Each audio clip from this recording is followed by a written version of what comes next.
Hi hello నమస్తే welcome to హవిలసల్ kitchen. ఈరోజు మనం చూడబోతుంది వదిన చేసిన చక్కని తాటి రొట్టె. ముందుగా తాటికాయని తీసుకుని కిందని వేసి చక్కగా బద్దలు కొట్టుకోవాలన్నమాట. ఇలాగ మనం ఇక్కడ 3 తాటి పండ్లను తీసుకున్నామండి. ఇలా కనుక మనం సెపరేట్ చేసుకుంటే లోపల చిన్న చిన్నవి 3 లోపల కాయల్లా ఉంటాయన్నమాట. చూడండి, ఇలాంటి చిన్న చిన్న కాయలు ఉంటాయి. ఒక్కొక్క కాయలో ఒక్కొక్క పండులో 3 కాయల్లా ఉంటాయన్నమాట.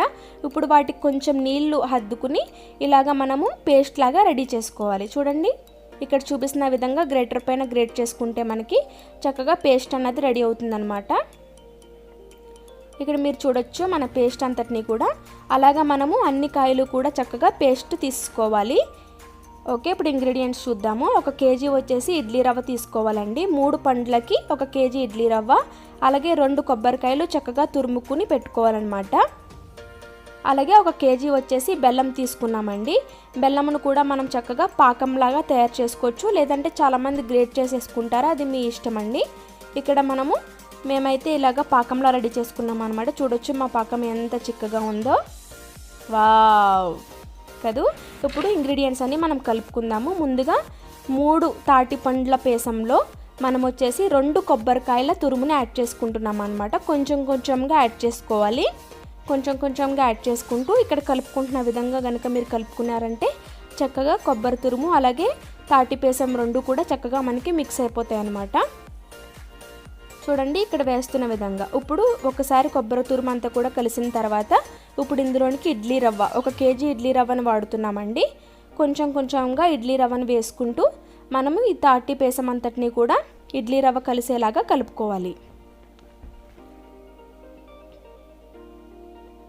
ఒకసారి ఇడ్లీ రవ్వ కూడా కలిసిన తర్వాత మనం ఇందులోనికి ముందుగా తయారు చేసుకున్న బెల్లం పాకం కూడా వేసుకుని బెల్లం పాకం కూడా ఇందులోనికి బాగా కలిసేలాగా కలుపుకోవాలి.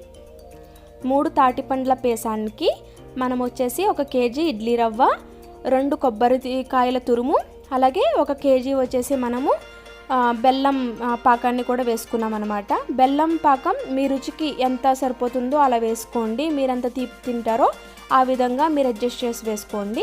ఒకసారి ఇదంతా కూడా చక్కగా కలిసిన తర్వాత గ్యాస్ పైన కుక్కర్ పెట్టుకుని అందులో కొంచెం ఆయిల్ని వేసుకోవాలన్నమాట. కొంచెం ఎక్కువ ఆయిలే పడుతుంది. సో ఇక్కడ చూపించిన విధంగా మనం రొట్టెలా వేసుకుని గుంట గరిట సహాయంతో ఇట్లా హద్దుకున్నామంటే కనుక మనకి చక్కగా రెడీ అయిపోతుంది. దీనిపైన ఒక అరిటాకు చక్కగా కడిగి పెట్టుకుని 30 నుంచి 40 నిమిషాల పాటు మీడియం నుంచి లో ఫ్లేమ్లో కనుక మనం కుక్ చేసుకున్నామంటే చక్కగా మనకి తాటి రొట్టె తయారైపోతుంది.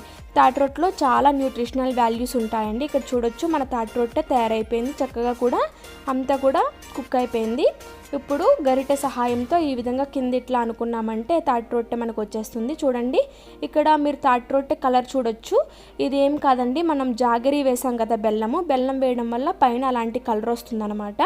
సో ఇప్పుడు దీన్ని ఇలా చక్కగా కట్ చేసుకుని చక్కగా మనము తినేయచ్చు. చూసారు కదా ఎంతో రుచికరమైన తాటి రొట్టె. ఈ వీడియో చేసింది మా వదిన అలాగే మా అత్తమ్మ గారు. హోప్ మీ అందరికీ వీడియో నచ్చింది అనుకుంటున్నాను.